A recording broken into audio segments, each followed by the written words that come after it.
안녕하세요. 카드포드샵의 공방장입니다.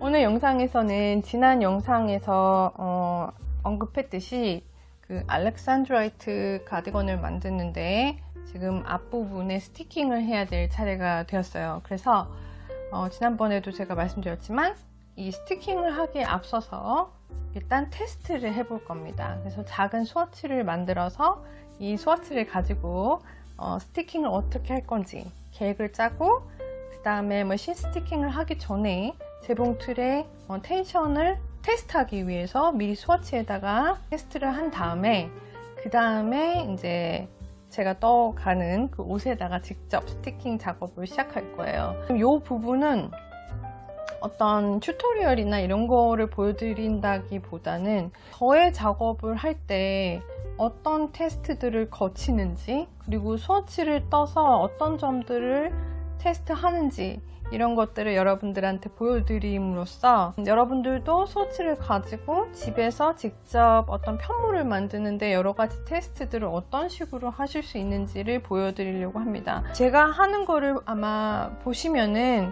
이걸 가지고 또 응용을 많이 하실 수 있지 않을까 싶어요. 스워치를 가지고 보통 일반적으로 뜨개질을 하기에 앞서서 가장 먼저 스워치를 만드는 이유는 게이지를 체크하기 위해서고, 의상을 만들 때 게이지를 체크하고 나서 사이즈를 조절하기 위해서 뭐 코수나 단수를 맞추기 위해서도 스워치를 가지고 테스트를 하면 훨씬 자기 몸에 좀 잘 맞게 이렇게 패턴을 조절하거나 아니면 자신이 디자인을 할 때 이런 것들을 미리 계획을 세워서 하실 수 있어요. 그런데 스워치를 뜨는 이유가 단지 게이지만을 위한 건 아니거든요. 그래서 이 스워치에다가 어떤 테스트들을 할 수 있는지, 이 여러 가지 제가 편물을 지금 알렉산드라이트를 예를 들어서 어차피 제가 스워치 테스트를 하기 때문에 여러분들한테 이 과정을 살짝 보여드리면 좋을 것 같아요.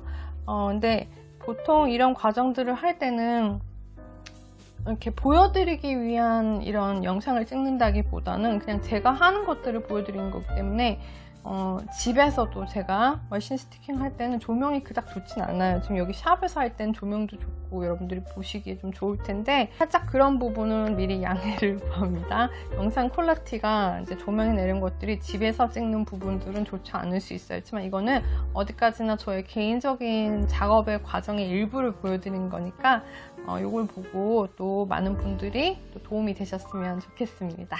그럼 저랑 같이 테스트하는 그 과정들 같이 보러 가실까요? 지금 제가 만들고 있는 알렉산드라이트 가디건에 이 스티킹을 하기 위해서 제가 지난번 영상에서 테스트를 해볼 거라고 말씀드렸어요. 대부분 스티킹을 하기 전에 이렇게 스티킹 구간을 많이 표시를 하게 되는데, 보시면 지금 여기에 스티킹 구간은 이렇게 컬러가 겹쳐지는 부분, 이 부분은 페어알 부분이기도 하고 케이블 부분이기도 합니다. 두 가지 색깔의 실로 케이블과 그 다음에 페어알, 그러니까 색깔이 다른 그런 두 가지 실로 되는 구간과 그 다음에 이게 케이블 무늬이기 때문에 두 가지가 동시에 들어가는 거죠. 자, 어쨌든 색이 다른 두 가지의 실이 사용이 됐기 때문에 보시다시피 이 구간에서는 여기에 스티킹 섹션에 보시면 색깔이 교차되는 걸 보실 수 있어요. 이게 아주 보편적인 스티킹 구간을 나타내는 표시입니다. 그런데 이렇게도 하실 수 있지만 체크 무늬처럼, 바둑판 무늬처럼 지그재그로도 하실 수 있어요. 지금 여기서 이렇게 하는 이유는 색이 다른 두 가지 실을 이렇게 교차해서 스티킹 구간을 지나감으로써 올풀림을 조금 더 방지하고자 하는 이유예요. 그래서 한 가지 색으로 하셔도 관계는 없지만 이렇게 교차를 하시게 되면은 실이 보시다시피 뒤에 잘 서로가 이렇게 잘 연결이 되죠. 그래서 인터섹션이 서로가 이렇게 인터섹트 되는 부분이 생기면서 나중에 이 부분을 잘랐을 때도 이 두 가지 색의 실이 안에 이렇게 잘 맞물려 있는 거죠. 그렇게 되라고 교차 부분으로 이런 식으로 스티킹 구간을 만들거나 바둑판 무늬, 뭐 체크 무늬 여러 가지 방법으로 두 가지 실을 이런 식으로 하는 거예요. 뭐 세 가지면 세 가지 두 가지면 두 가지 뭐 이런 식으로 지나가시면 되는데, 이 밑에 보시면 여기는 지금 색이 다른 구간이기 때문에 그렇게 했지만, 이 밑에 보시면 이 부분부터는 색이 단색이에요. 그렇기 때문에 이 구간에서는 그냥 스티킹 섹션만 이렇게 표시를 했고, 색깔의 차이는 전혀 없습니다. 실도 한 가지 색으로 지나가고 있고요. 지난번에 제가 이제 테스트할 구간에서 이 스티킹 섹션을 자르기 전에 저는 주로 머신 스티킹을 많이 하는데, 머신 스티킹을 하려면 일단 리인포스 구간이 필요해요. 그러니까 올풀림을 방지하기 위해서 그 재봉으로 박아줄 구간을 표시를 해야 되는데, 여기 보시면 지금 주로 이제 자를 부분, 그 센터 라인의 양 옆선에 그 표시를 하는 경우가 많습니다. 지금 여기를 기준으로 볼 때 우리가 돗바늘이랑 색깔이 있는 실로 그 구간을 보기 쉽게 표시를 할 거예요. 일단 우리가 지금 이 본 편물에 바로 할 건 아니고 테스트를 거쳐서 여기다가 제가 진행을 할 거예요.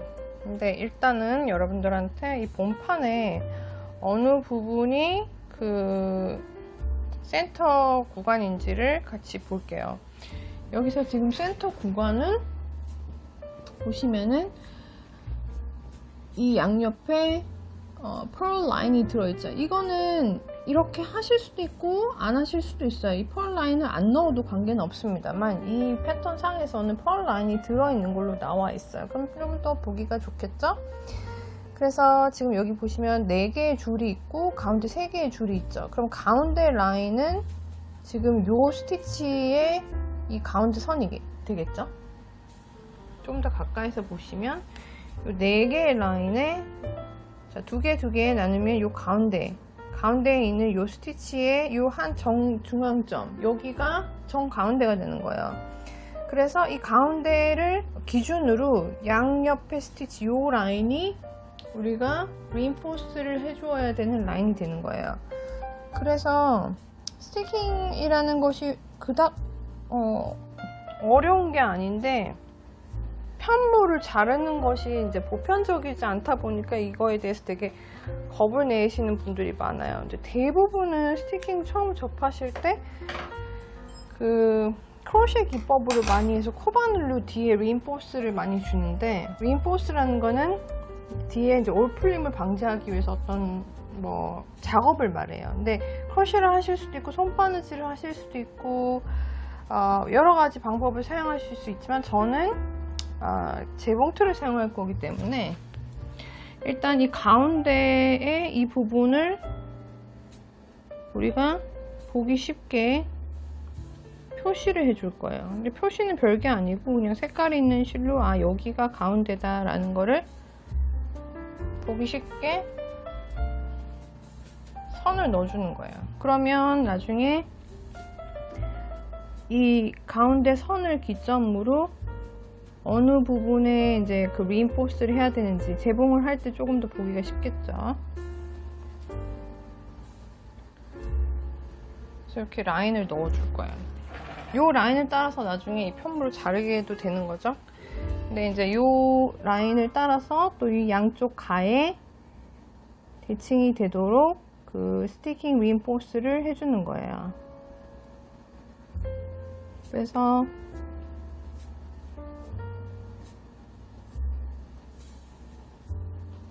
재봉이 없으신 분들은 사실 손바느질로도 하실 수 있어요. 근데 손바느질을 할 거라면 사실 코바늘 사용하시기 더 쉬울 수 있어요. 더 빠르니까. 대신 이제 코바늘을 제가 사용하지 않으려는 이유는, 코바늘을 사용하시면 뒤에 이렇게 볼록한 부분이 생겨요. 조금 더 두꺼워진다는 거. 그게 싫어서 재봉을 사용하는 것도 있고, 또 하나는 아무래도 이제 기계를 사용하면 조금 더 빠르니까. 이 부분을 빨리 한다고 해서 이 스티킹이 절대 간단한 작업은 아닙니다. 왜냐하면은 자질구레하게 뭔가를 많이 해야 돼요. 스티킹을 하고 나면은 이제 원래 정석대로 하자면 깨끗하게 뒤 라인을 처리하기 위해서 손바느질하고 이제 뒤 처리하는 거나 아니면 리본이나 뭐 천을 대거나 뭐 아니면 지금 제가 하려는 플라킹을 하려는 그 부분 뭐 그런 거라든지 여러 가지 잔손이 많이 갑니다. 그래서 뭐 딱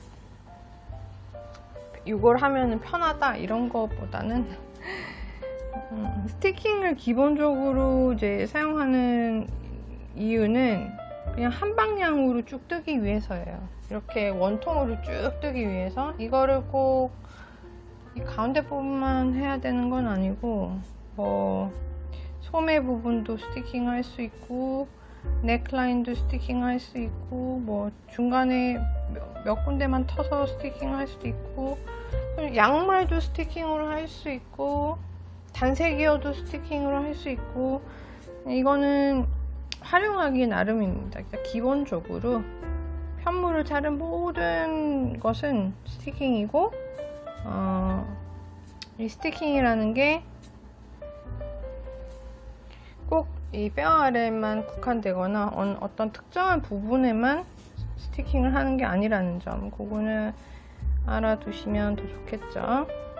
정확하게 표시를 하자면 이 가운데선은 나중에 이제 자를 부분이고 리인포스를 줘야 되는 곳은 이 가운데선을 기준으로 여기에요. 제가 평소에는 이 리인포스를 머신 스티킹 할 때 여기를 일자로 여기 보시면 스티치가 자세히 보시면 요렇게 생겼잖아요. 요렇게. 그러면 이쪽 선, 그러니까 다리가 여기도 하나 있고 여기도 하나 있는 게 보이죠?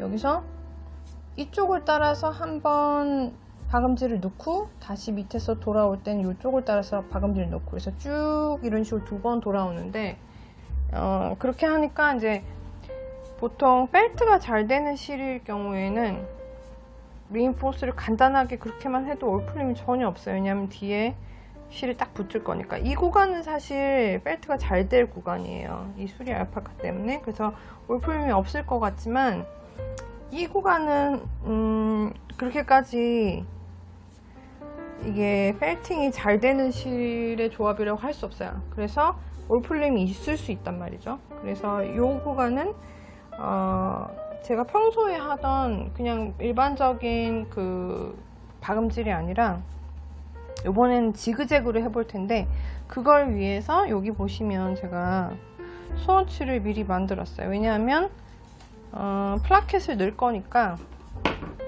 이 본판에다 바로 하지 않고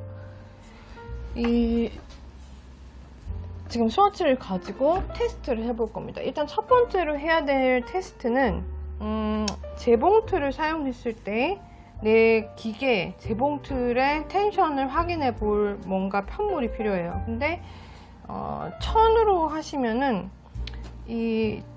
지금 이 니트의 느낌과 천은 다르기 때문에 천에다가 해서 장력을 조절한 다음에 다시 니트에 하시면은 이 땀수가 차이가 납니다.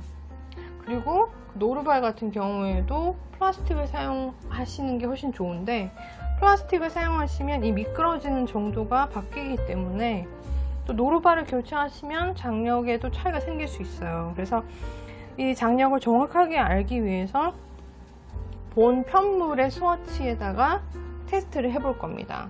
그래서 장력을 맞출 거고 그 다음에 이번에는 지그재그로 해볼 거예요. 제가 이 리인포스를 지그재그로 해보려면은 지그재그의 그 간격도 알아야겠죠. 그래서 그 간격을 알기 위해서도 스워치가 필요해요. 지그재그를 이제 한번 해봐야 어떤 부위인지 알겠죠. 여기도 보시면 요 가운데 선을 따라서 표시를 해주고 지금 이건 또 단색이기 때문에 표시가 없으면은 잘 보이질 않겠죠. 그래서 일단 색 있는 실로 가운데가 어딘지를 표시를 해줄 거예요.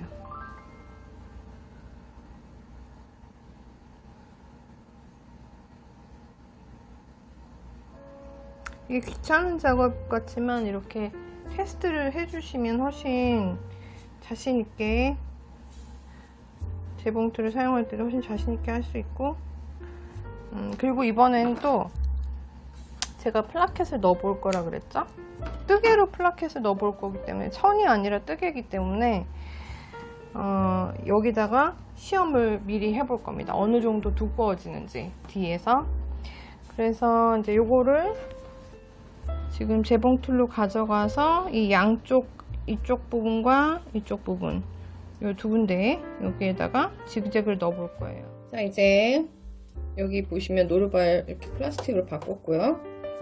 장력을 어느 정도 해야 될지 테스트를 해보기 위해서 일단 지그재그로 천에다가 간격이 어느 정도 되는지 일단 살펴볼 거예요.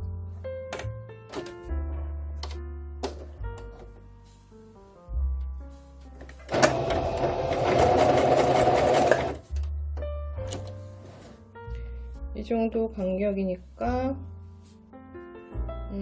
조금 더 간격을 줄여 볼게요.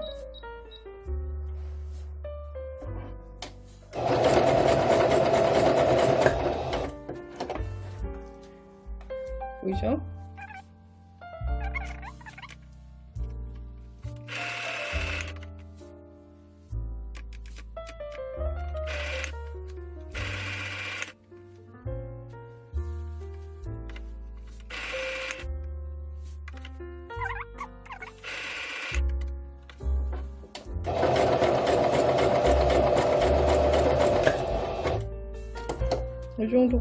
이 정도 간격으로 진행을 해보자.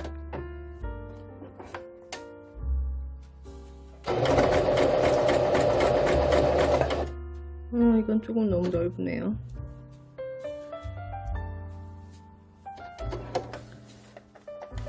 좀 너무 넓으니까 살짝 더 줄여서. 그래서 이렇게 스워치를 해보지 않으면은 머신 스티킹은 이 간격을 맞추기가 힘들어요.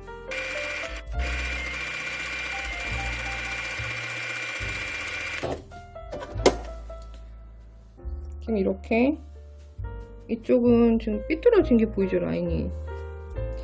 그래서 일단 간격은 맞췄는데 살짝 삐뚤어지는 게 보여서 이쪽에는 라인이 맞는지 다시 한번 확인을 해 봐야겠어요.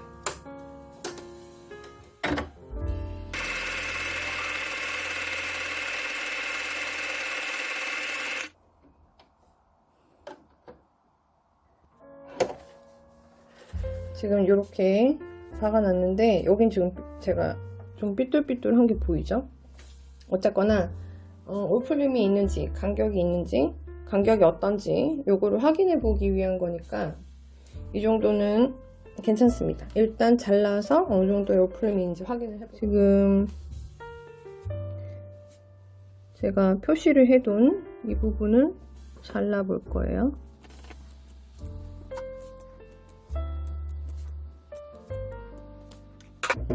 이렇게 자르고 지금 이렇게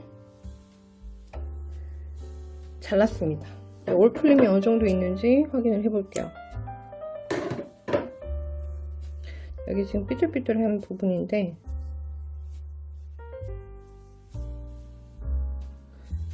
지그재그로 하니까 이 실까지 다 먹어버렸네요. 이건 자르면 되니까 상관이 없고 일단 올풀림은 없네요. 지그재그가 확실히 좋은 것 같아요. 이쪽은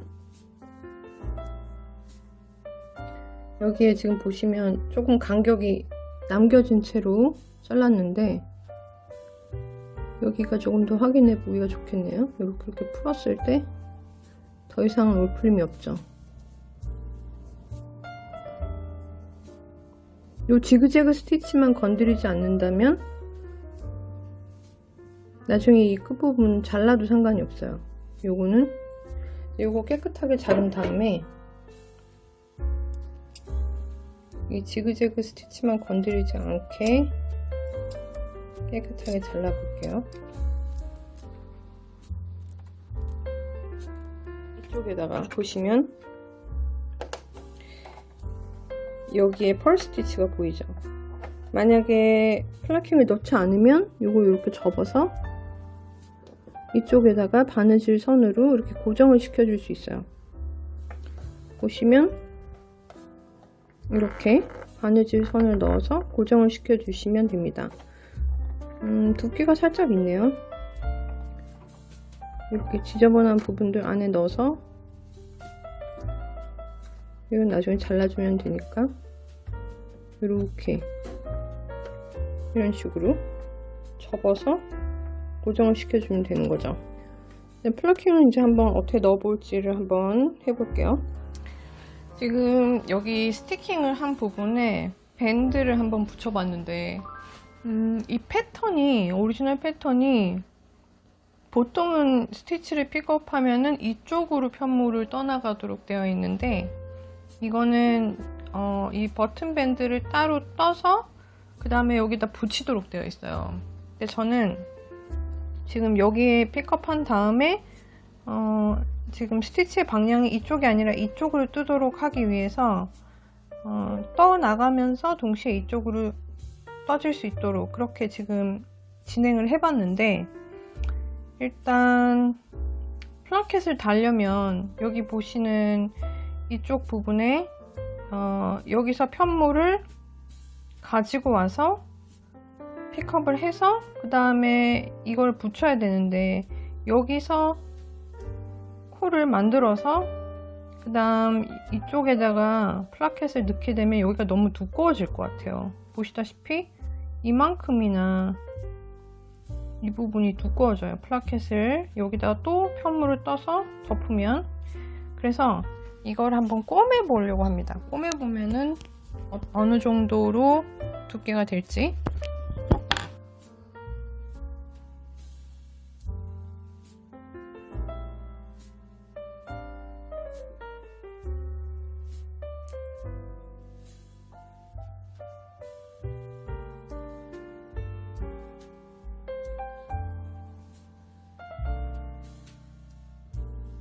이런 식으로 꿰매야 되겠어요. 지금 일단은 스와치니까 끝까지 하지 않고 이 정도만 해서 느낌만 볼게요. 끝까지 했다고 치고, 원래는 플라켓을 달아서 여기를 이렇게 덮개를 씌우는 거죠. 플라켓이라고 하는 거는 이렇게 덮개를 씌우는 건데, 지금 보시다시피 여기도 볼록해요. 여기다가 뜨개 편물을 만들어서 덮개를 씌우면 너무 많이 볼록해질 것 같아요. 그래서 그냥 이 상태로 해야 될 것 같은데, 지금 제가 지금 스티치 모양이 여기 홈이 파이거든요. 이렇게 버튼 밴드에 홈이 파이지 않는 스타일로 한번 시도를 해보고 비교를 해본 다음에 모양을. 근데 이게 사실은 원래 패턴에 나와 있는 대로 하자면은 따로 밴드를 떠서 꿰매야 돼요. 근데 지금 꿰매지 않고 바로 떠서 밴드를 만드는 방식을 해보려는데, 지금 보시면 스티치의 방향이 이쪽이죠. 보통은 여기서 픽업하고 스티치 방향이 이쪽으로 나가는데, 지금 여기 디자인은 이 위로 가는 방식이에요. 그래서 저도 위로 가는 방식으로 바로 떠서 하는데, 보시면 여기 홈이 보이죠? 이거를 없애기 위해서 조금 더 다른 방법을 해서 붙여볼게요. 지금 이쪽은 위에랑 다르게, 위에는 보시면은 여기 펄 스티치로 홈이 나 있는데, 여기는 지금 떠나가면서 이쪽에 닛 스티치로 여기를 처리를 했어요. 그런데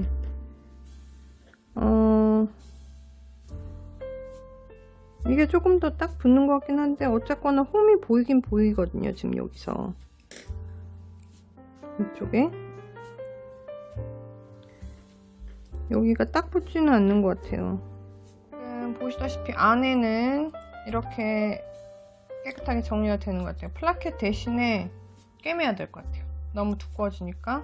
일단 이 홈 문제가, 여기는 지금 닛 스티치로 연결이 되도록 했고, 여기는 펄 스티치로 이쪽에 연결이 되는데, 이 경계선이 좀 깔끔하지가 않은 것 같아요. 여기가 보시다시피 이렇게 늘어지는 게 보이죠? 이 밴드가 이쁘지가 않은 것 같아요. 물론 이게 두 개가 겹칠 거니까 그렇게까지 힘이 없진 않을 텐데 이쪽이 그닥 이쁘질 않은 것 같아요. 만약에 보시면 이게 일반적인 밴드 형태의 모양으로 이쪽으로 스티치가 나가고 있어요. 지금 여기 두 개는 패턴에서 얘기하듯이 이 위에서부터 내려오는 모양이고, 이거는 이쪽에서부터 이렇게 나가는 모양이에요. 이게 보면은 늘어지는 모양은 아무래도 이게 훨씬 더 늘어지진 않고 조금 더 깔끔하게 나오는 것 같아요. 여기는 이 경계면이 조금 살짝 늘어지는 감이 있죠?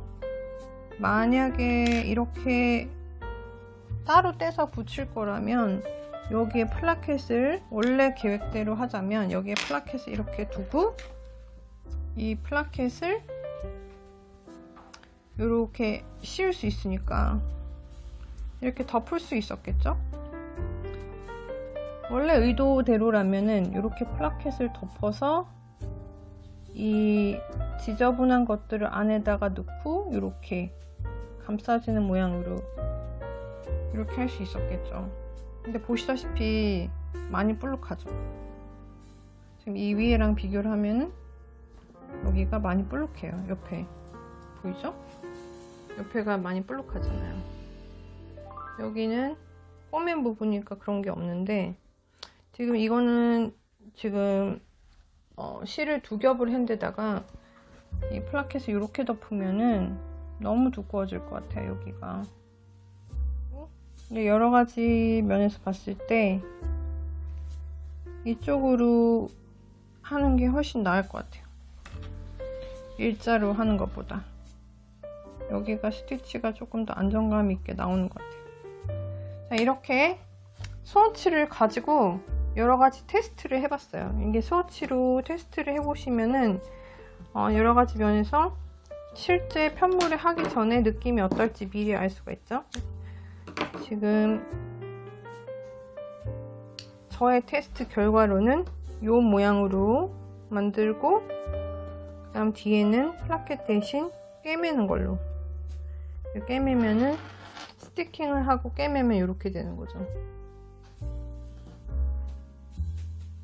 보통은 이제 뜨개실로 많이 여기를 이렇게 고정을 시키긴 하는데, 저는 대부분은 스티킹을 하고 여기를 고정시키질 않아요. 왜냐하면 보통은 펠트가 굉장히 잘 되는 실을 이용하면은 이쪽이 입다 보면 마찰력 때문에 펠트가 돼서 자연스럽게 붙는데, 이 실은 그렇지가 않아요. 잘 풀릴 실이기 때문에. 이제 예전에 제가 스트레이트로 박을 때보다 지그재그로 박으니까 확실히 올 풀림은 적은 것 같아요.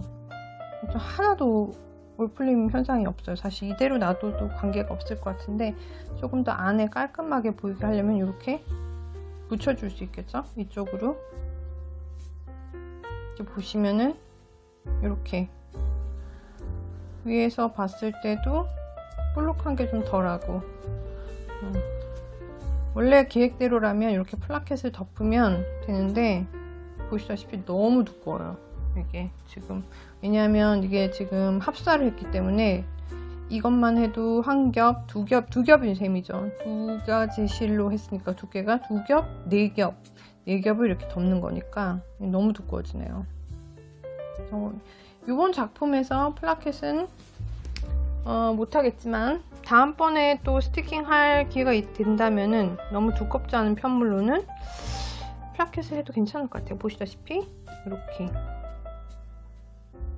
접어주면은 되는 건데, 좀 귀찮긴 하죠. 이걸 떠서 다시 붙여줘야 되니까 살짝 귀찮긴 한데, 꿰매는 것만큼이나 잔손이 가는 거는 마찬가지인 것 같아요. 여기 보면 저는 꿰매는 이 라인이 깔끔한 게 괜찮은 것 같거든요. 그래서 이렇게 해서 스워치를 해봤고요. 이제 본판에다가 작업을 해주면 될 것 같습니다.